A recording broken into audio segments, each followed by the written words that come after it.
Hello guys, कैसे हो आप सभी दोस्तों। क्लास 11th वाले बच्चों के लिए ये हमारा पार्ट नंबर 3 है बिजनेस स्टडीज़ के लिए। चैप्टर का नाम है फंडामेंटल ऑफ बिजनेस। प्रैक्टिकली बात करें तो उसका नाम है हमारा evolution and fundamental of business. Evolution and fundamentals of business. Evolutions and fundamentals of business. अब बात करते हैं हम लोग क्या सीखने वाले हैं दोस्तों। आज हम लोग सीखने वाले हैं, इसको थोड़ा सा मैं साइड कर देता हूँ। हम लोगों ने सब कुछ सीख लिया था। आज हम लोग सीखने वाले हैं बिजनेस के बारे में कि अल्टीमेटली बिजनेस होता क्या है। सर हमने सुना तो है बिजनेस, हमने सर करा भी है बिजनेस, सर हमारे पापा बिजनेस करते हैं, सर मैंने अपने दोस्तों को देखा बिजनेस करते हुए। भाई तुमने देखा है, तुमने करा है, लेकिन एक होता है बिजनेस को समझो कि बिजनेस अल्टीमेटली अपने आप में क्या कहता है, आपको पता होना चाहिए। तो आपको ये सब समझना है। पहले एक काम करो, फटाफट से ना इसकी फ़ोटो ले लो, क्योंकि आज हम लोग सिर्फ इतना ही सीखने वाले हैं। बस फटाफट से फ़ोटो लो। ये सर हम लोग फोटो ले लिया है। तो बस अब देखो आपको करना क्या है, आपको सिर्फ सीखना है कि बिजनेस का मतलब क्या होता है। यार ये मेरा थोड़ा सा सिस्टम बिगड़ा हुआ है, जहाँ पर बुक रखता हूँ ना, बुक मैं सही तरीके से रख नहीं पा रहा हूँ। तो चलो अभी फ़िलहाल आपको साफ साफ दिखाई दे रहा होगा शायद थोड़ा बहुत। हाँ जी गाइस, दिख पा रहा है या नहीं दिख पा रहा? एक मिनट रुक जाओ। नाउ क्या अभी दिख पा रहा है, नहीं दिख पा रहा है? यस सर दिख पा रहा है। थोड़ा सा और अच्छे से करने की कोशिश करता हूँ।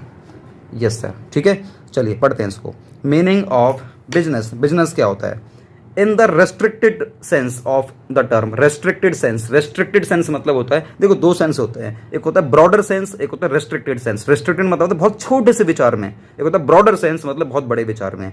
ये कह रहा है छोटे से विचार में। In the restricted sense of the term business will be treated as the purchase and sale of things. बस माल को खरीदो और माल को बेचो, बस इतना कह रहा है। माल को खरीदो और माल को बेचो दोस्तों, यही है हमारा बिजनेस। माल खरीद के लेकर आओ 10 रुपए का, उसको 12 रुपए 2 रुपए प्रॉफिट मार्जिन ऐड करके उसको 12 रुपए का बेच दो, 10 का लाकर 12 का बेच दो, ये आपका बिजनेस है। इतना ही कह रहा है, ये बहुत छोटे से उसमें समझा दिया।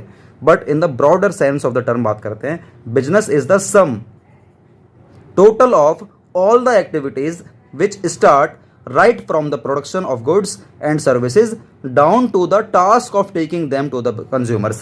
मतलब अभी थोड़े से बड़े सेंस में बात करते हैं, इसलिए थोड़ा सा भारी बोल गया, ये बहुत भारी बोल गया। आपको चिंता नहीं करनी, मैं आपको समझाने की कोशिश करता हूँ यहाँ से लेकर यहाँ तक। ये ब्रॉडर सेंस में कह रहा है बिजनेस का मतलब होता है सम मतलब total, total of the all the activity. आप जो भी एक्टिविटी करते हो, इकोनॉमिक टाइप की बात कर रहा हूँ, नॉन इकोनॉमिक की बात नहीं कर रहा। इकोनॉमिक मतलब हम लोग जो पैसा कमाने के लिए काम करते हैं। Sum total of all the activity, जितने भी आप काम करते हो पैसा कमाने के लिए, उन सभी को जोड़ दो। Which start right from the production of goods, मतलब माल के बनने से लेकर जब तक कि माल बिक नहीं जाता, जब तक कि माल कंज्यूमर तक पहुंच नहीं जाता, तब तक के लिए जितने भी आपने बिजनेस करे हैं, जहां जहां से भी आपने पैसा कमाया दोस्तों, वो सभी कैटेगरी हमारी बिजनेस के पार्ट में मानी जाएगी। आपने माल बनाया, आपने माल आज बनाया, आज आपने माल बनाया दोस्तों, आप प्रोडक्शन कर लिया, आप लोगों ने माल को बना के इकट्ठा करके रख लिया। आपने काफ़ी सारे पेन बनाए, आपने काफ़ी सारे पेन बनाए, आपने काफ़ी सारे पेन बनाए, आपने बना के रख लिए। तो क्या आपका बिजनेस है ये? बना के रख लिए। अगर आप लोग इसको बेच ही नहीं रहे हो तो आपने बिजनेस से क्या करा? आपने बना के रख लिए। बना के रखना बिजनेस नहीं है। बना के जिस दिन आपने बनाई, चलो ठीक है, बना के रखे जा रहे हो। क्यों बना रहे हो? क्योंकि आप माल बेचते हो। अगर आपके बिजनेस की पॉलिसी ही यही है कि माल बनाने के ठीक 3 दिन बाद में माल बेचता हूं, तब ये बिजनेस का पार्ट माना जाएगा, तब ये बिजनेस का पार्ट माना जाएगा। लेकिन अगर आप माल बना के रखे जा रहे हो और वो खराब होते जा रहा है, तो दोस्तों इसका मतलब ये है कि आप बिजनेस सही तरीके से कर ही नहीं पा रहे हो। आप लोग प्रॉफिट कभी कमा ही नहीं पाओगे, आप लोग अपने बिजनेस को लॉस में ले जाओगे और एक समय आएगा आप लोग अपने बिजनेस को बंद कर दोगे। इसलिए बोला गया है कि माल को बना रहे हो तो माल को बनाने में कोई दिक्कत नहीं है। अगर आपकी पॉलिसी ये है कि माल को बनाने के बाद मैं 3 दिन बाद उसको बेचता हूँ, 3 दिन बाद उसको बेचता हूँ, तो फिर कोई दिक्कत वाली बात नहीं। माल बनाओ, स्टॉक में इकट्ठा करो, लेकिन 3 दिन बाद जिस दिन माल बना, माल बनकर अगर कस्टमर तक मेरे पास से माल चले गया, प्रोडक्शन से लेकर जिस दिन मेरा माल यहाँ से उठकर ये कंज्यूमर के पास पहुँच गया। सर कंज्यूमर क्या होता है? कंज्यूमर मतलब वही कस्टमर। सर कस्टमर कंज्यूमर में डिफरेंस होता है? हाँ डिफरेंस होता है। कस्टमर मतलब खरीदने वाला होता है और कंज्यूमर होता है खाने वाला। सर मान के चलो मैं दुकान पे जाता हूँ, मैं बर्गर खरीद के लेकर आता हूँ अपने लिए, ठीक है, आप अपने लिए दुकान से लिए, आपका मन था बर्गर खाने का, तो आप दुकानदार के लिए क्या बन गए? कस्टमर बन गए। सर लेकिन मेरा तो मन था, मेरा तो सर खाने का मन था। भाई आपने खाया तो नहीं ना, आपने अभी पैक करवाया और पैक कराने के बाद आपके मन में ये था कि मैं घर पे जाके खाऊंगा, लेकिन दुकानदार के लिए आप कस्टमर माने जाओगे, कस्टमर। लेकिन जैसे आप उसको घर पे लेकर आए, आते आते जो गली में जो स्ट्रीट डॉग होते हैं, कुत्ते ने झपट्टा मार दिया और आपके हाथ से बर्गर गिर गया और उस स्ट्रीट डॉग ने उसको खा लिया। आपके नसीब में था ही नहीं वो।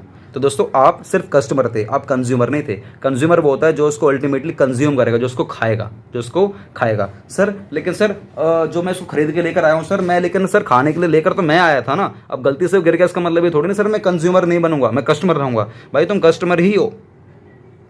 सर थोड़ा दोबारा समझाने की कोशिश करो, ठीक है। मैं एक आपको एग्जांपल दूंगा प्रैक्टिकली, बर्गर वाला था बेकार का एग्जांपल था, सही से एग्जांपल लो।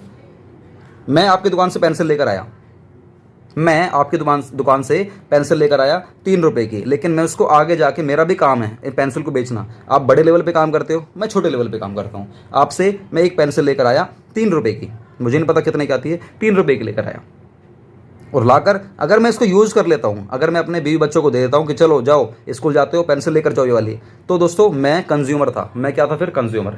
लेकिन अगर मैं आपसे खरीद कर लाता हूँ और इसको 1 रुपये की प्रॉफिट मार्जिन ऐड करके मैं इसको आगे बेचता हूँ, तो दोस्तों मैं आपके लिए कस्टमर था, मैं आपके लिए कस्टमर था। देखो सीधी सी बात है, कंज्यूमर वो है जो अल्टीमेटली उस प्रोडक्ट को लास्ट में जाकर यूज़ करेगा, जो उसको यूज़ करेगा।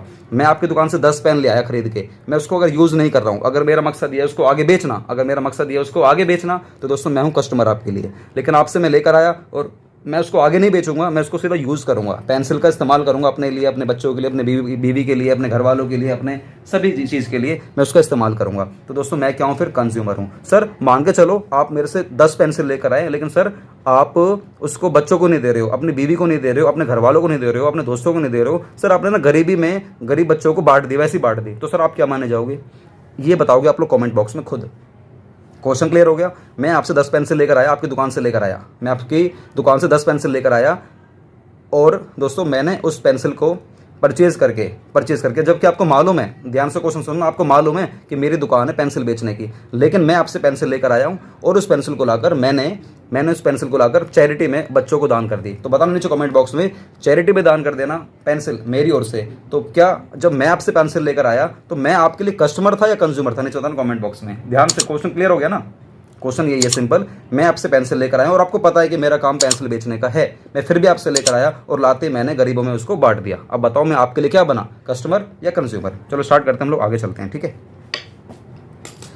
तो here services mean those activities which are connected with the carrying of goods from the place of production and taking them to the place of the consumptions। दोस्तों एक होता है, ये तो मैंने गुड्स की बात करी ऊपर, अब बात करते हैं सर्विस की। अब बात करते हैं हम लोग सर्विस की।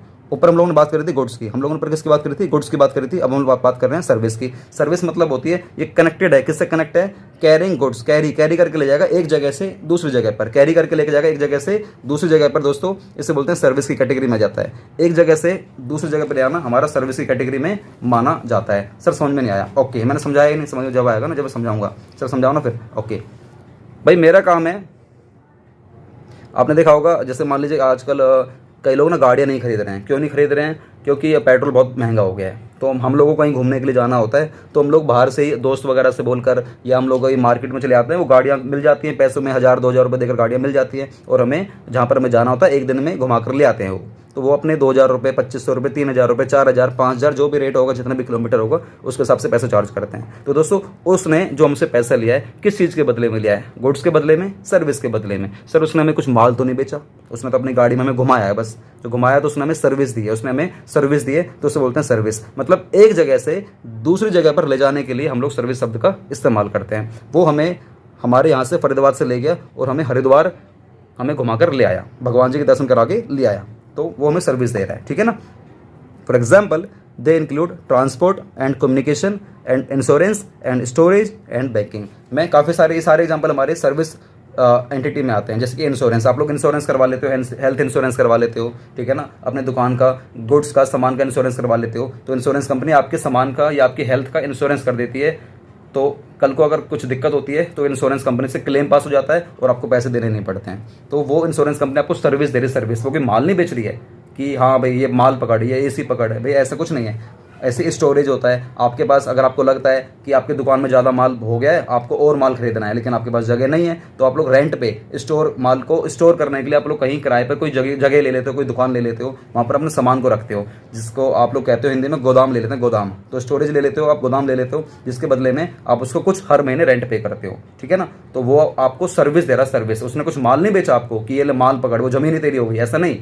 उसने बस आपको जगह दी है, आप उसका इस्तेमाल कर रहे हो, उसने आपको सर्विस दी है जिसके बदले में आप उसको हर महीने रेंट पे करते हो, ठीक है। ऐसे बैंकिंग, बैंक में जाते हो, बैंक में आप लोग अपने पैसे को रखवाते हो बैंक में, तो बैंक आपको सर्विस दे रहा है। आपने अपने पैसे को घर में ना रखकर बैंक में रखवा दिया, क्योंकि आपको डर लग रहा है कि घर में पैसे चोरी हो जाएंगे, इसलिए अपने पैसे को बैंक में रखवा दिया। तो बैंक वाले आपको सर्विस देते हैं इस चीज़ के बदले में, और वो आपको बल्कि ब्याज भी देते हैं। वो ब्याज क्यों देते हैं उसका कंसेप्ट थोड़ा सा अलग है, वो आपको बाद में बताऊंगा, इसी चैप्टर का पार्ट है, बाद में बताऊंगा।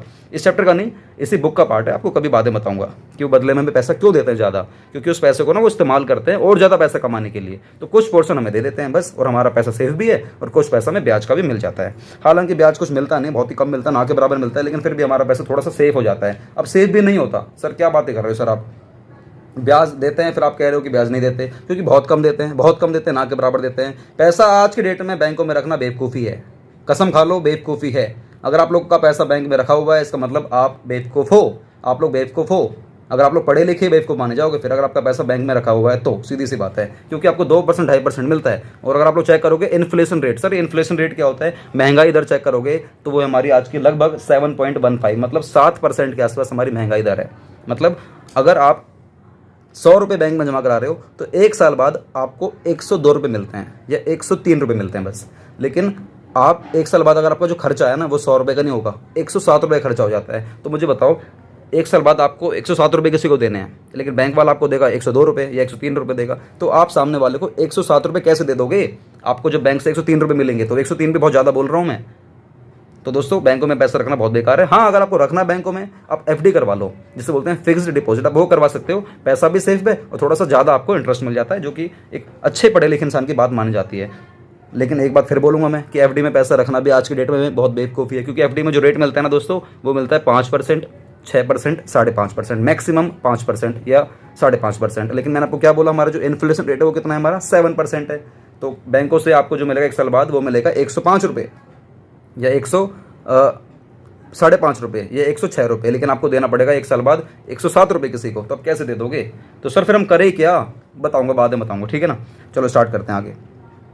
और डेफिनेशन क्या है, बिजनेस की डेफिनेशन क्या है? देखो हमारे बहुत बड़े बड़े स्कॉलर हैं। सर स्कॉलर कौन होते हैं? स्कॉलर मतलब होता है विद्वान लोग। बहुत बड़े बड़े स्कॉलर हैं, मतलब बहुत बड़े बड़े विद्वान लोग हैं जिन्होंने बताया कि बिजनेस की डेफिनेशन क्या होती है।